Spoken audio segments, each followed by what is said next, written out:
What's up, Chad? What's going on, man? We were talking about mental health. Yeah. And, all the noise happening through social media and life in general. Yeah, it's a busy world we live in. Yes. Can you tell us a little bit about that, please? Oh, wow. What's to say, man? That's an open-ended question if I've ever heard one. Yeah, so this is a struggle, I think, for everybody, and in particular for me. I've got an overactive brain. And I'll give you the long story since you asked me a rather open-ended question. Fair Yes. enough. So what I've learned about my own brain is that it's very overactive, right? Okay. So I think I struggle with this on a daily basis. Some days are better than others, some weeks are better than others, but my mind is moving so fast, right? Thinking about so many problems, so many solutions.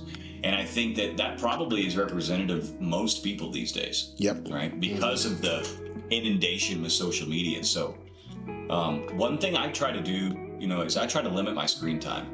And I know this might make some people nervous, but you've known me a long time, right? Mm-hmm. How often do you hear my phone ring? A lot. When it comes to business. But how often do you hear it audibly ring? Never heard it ring. Never. I never heard it ring. I haven't heard it ring in 4 years. I've seen you on the phone talking, but I've never heard it ring. I'm constantly on the phone. Don't get me wrong. Yeah. I'm constantly on the phone. Operating 5 different companies. It's a lot of stuff. Raising 3 kids, having a lot of fun. Traveling, being involved in church, community, trying to figure out who to help people. But that's my point, right? That's an overactive brain, right? I've got to stay stimulated, right? I can't move in a slow pace. It's just not how I'm wired. Okay. But one thing I learned years ago is I keep my phone on silent.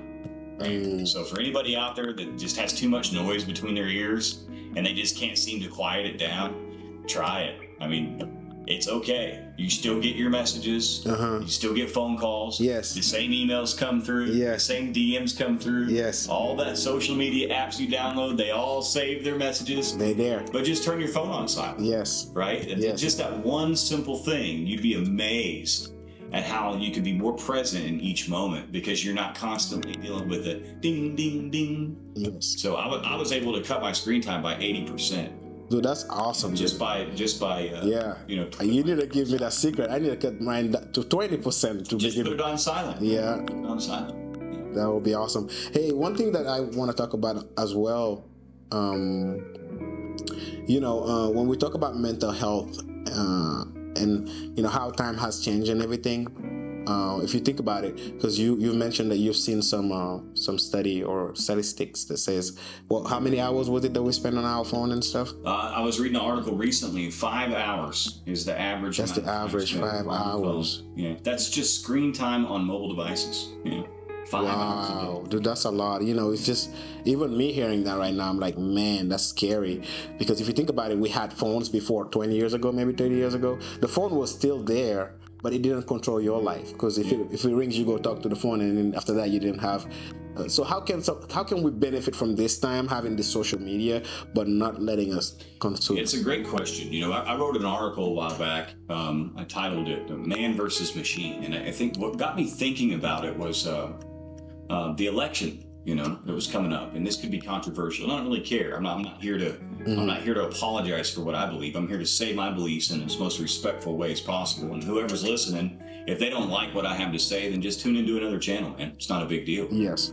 But there was the election coming up. When Biden beat Trump, and I had this epiphany about the man versus the machine. And I think most people largely understand, or they should at least, that the primary reason why Trump won the election back in 2020 was due to social media. Yeah. His plan, that turned into the Cambridge Analytica deal and all this stuff with Facebook. It turned out to be a PR nightmare. But Donald Trump, as an entrepreneur, he just exploited and did a better job of leaning into Facebook and drawing more eyeballs. Yeah. And so I kind of thought, hey, we're at a really interesting time with all the COVID and all the crazy stuff that's been happening in our world the past couple of years. Man versus machine. And I guess what I would say, I kind of went on a long rant there, but here's what I would tell you.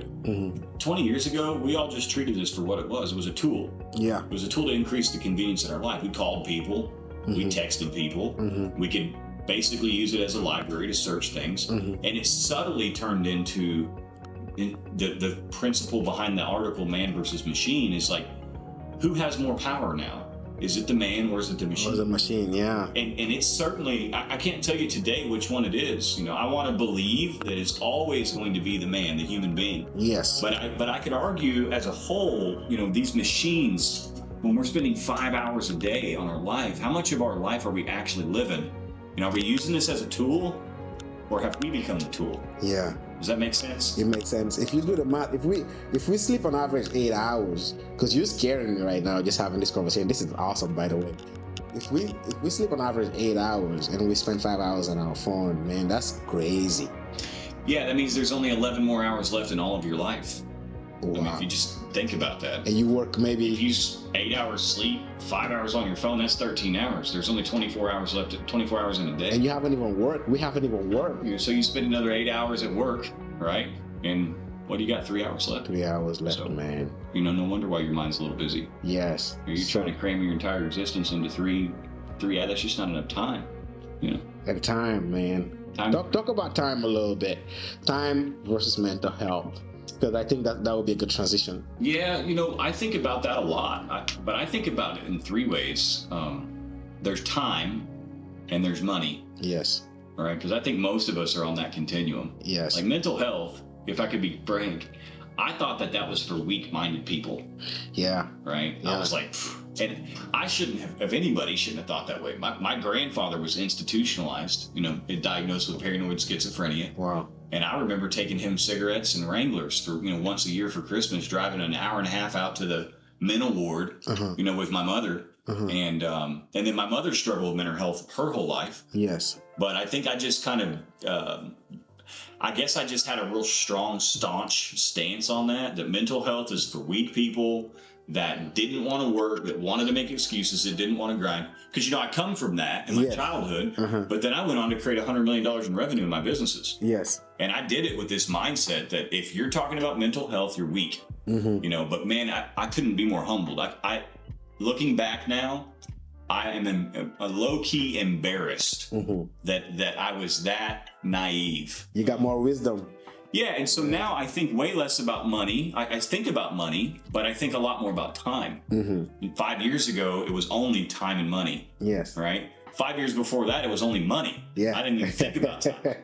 But as I've come further down this rabbit hole trail of life, you know, the maturation and natural, you know, process of learning and maturing, it's about those three things to me. It's time, money, and mental health. Yes. And you want to know what I think is the key? What's the key? You got to focus on mental health. Yeah. Because you want to know what that is? What is it? It's just brain health. It's your whole health, Yes. right? Yes. Like in my opinion, your mental health is even more important than your physical health. Because if you're not healthy, forget about money. If you don't have health, what do you have? Nothing. You have no more time and you have no more money. Yes. So we're always on this hamster wheel, I think, of money, money, money. That's what I see a lot of young people. And I was that guy. And there's a lot of people that aren't even young anymore. And they just, man, they spend so much of their time. Think about it for a second. They spend so much of their time stressed out about money. Yes. Right? Yes. And money is the biggest object in their life. Yes. They're always worried about it, stressed about it. There's not enough. Yes. Or there's these other class of people that they've got plenty, but it's still not enough. Yes. You know, they're obsessing. Yes. So I think money is a big trap, you know, that people end up spending a lot of time on. Yes. And realizing that money should just be something you think of to create more time. Yes. Right? Yes. But I didn't know these things in my 20s. And as I started really, and it's not like this is a 2-week process, Boubacar. This has been years in the making, but as I started going from money focus to time focus, the third thing emerged. As I started to care for myself a little more, it's like, I was like, holy moly, I've got to take care of my mental health, my whole health, my spiritual health, my physical health. And that's where I spend a lot of my focus now is tending to my own mental health and then trying to plug in and help others along in their journey. Yes. Dude, I think this is one of the best conversations I've had in a long time, because it's just like what you said at the end was everything. It's like, yes, we worry about money, we worry about time and all that kind of stuff. But really, if you're not there, if you're not healthy, nothing else matters. Yeah. So I think from this talk, we all need to go back and kind of restructure and then take care of our health, take care of our mental health, so we could be stronger and do bigger things for the people we love. and serve God, you know. 100%. You know, the hardest thing about taking care of your mental health, What is it? it's admitting it, it's not good. Yeah. Right? It's one thing to say to yourself, right? And I'm not talking about just go to the doctor and get Prozac. Yeah. Right? You know, that's for some people. It's not for me. Yeah. But you can't solve a problem unless you give it a name, right? And so I see even a lot of really highly successful people, man, and their mental health is not good. Yeah. And they pay the price, Bubakar. And it's sad, you know. Some of these guys are big time, drive around and flying around in Learjets. Yeah. But you know what? Their child hates them. Oh my God. Or they're on their fourth marriage. Yeah. Right. And I've always been real hyper aware of that. That's not the story that I want written in my book of life. Right. It's like God gave me an ability to solve problems. And when you're really good at solving problems, you can make money. Yes. And I have a passion for those things.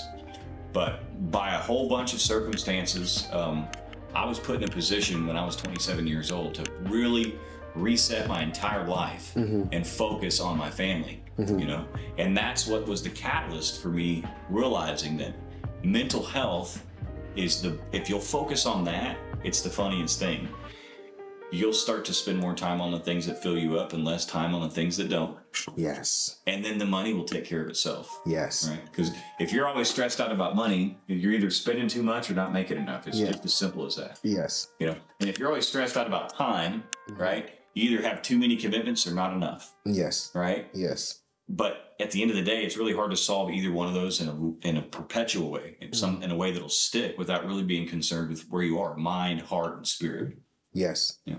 Man, that's awesome. This is a great talk. Just to wrap it up, man, anybody who's going to be watching this, even for me, for you,